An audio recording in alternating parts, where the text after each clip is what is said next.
Good afternoon. Good afternoon, and on behalf of the director, Susan Weber, it's my pleasure to welcome all of you to the Bard Graduate Center, those of you in this room, those of you who are in the overflow room on this floor, those of you who are watching from elsewhere in the world or in the future on BGC TV. Welcome to the Bard Graduate Center, and to say that as an academic institution that studies the past of human culture through its material remains, we welcome the opportunity to acknowledge that the institutional life and intellectual life of the institution on West 86th Street unfolds on the ancestral homelands of the Lenni Lenape peoples. Today's symposium focuses on the new typography. In a way, the question of representation, of argumentation, which Paul Sturton's exhibition so wonderfully represents and engages with across the spectrum of work of Jan Tschichold, unfolds also in a much bigger panorama in which the question of representation, of argumentation, of presentation of information was seen as a fundamental act of democracy, a way of presenting complicated arguments to a broad and increasingly broad part of society in the 1920s.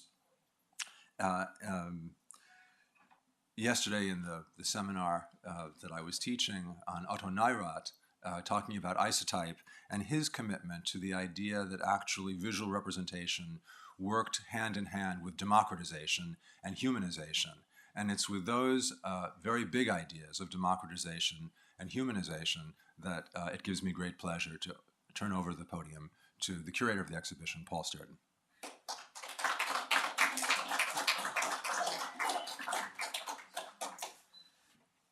Thank you, Peter. Well, it's really encouraging that on such a vile day, at least weather-wise, so many people should come out to listen to some others talking about marks on a piece of paper from about 80 years ago. But I think we can all agree that the new typography and the ideas which lie behind it do still seem, if not current, they're still rather vital to recapture.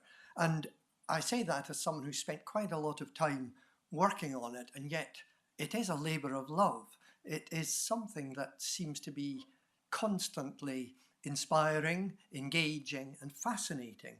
So I hope that some of that will come across this afternoon, because we have a very interesting range of speakers who will be bringing different approaches and revealing different aspects of this movement, ostensibly to reform and revolutionize type, but also to revolutionize the way that they felt people thought, saw, and processed information. One of the great things about the new typography is that it didn't lack for ambition. It's not about how things look, it's about how you understand things and the very processes of the eye and the brain and the awareness of possibilities in changing society and intellectual horizons. Well, it gives me great pleasure, therefore, to start the proceedings by introducing Christopher Burke. Christopher trained as a typographer and historian at the University of Reading, and indeed, as anyone in this room who has studied or looked at some aspects of the scholarship on the new typography, they will be well aware of the fact that his two books are absolutely fundamental. The first of those was a monograph on Paul Renner, which grew out of his PhD research, and he followed this up with a magisterial monograph on Jan Tschichold, which I have to confess I have quarried and borrowed, if not stolen from, relentlessly. But it is by far the most reliable and informed study, I think, of almost any major 20th century typographer. Christopher tells me nowadays that he has shifted sideways into cognate areas. He's now researching the work of Isotype in both Reading and in Vienna, based round the collections in these two centres.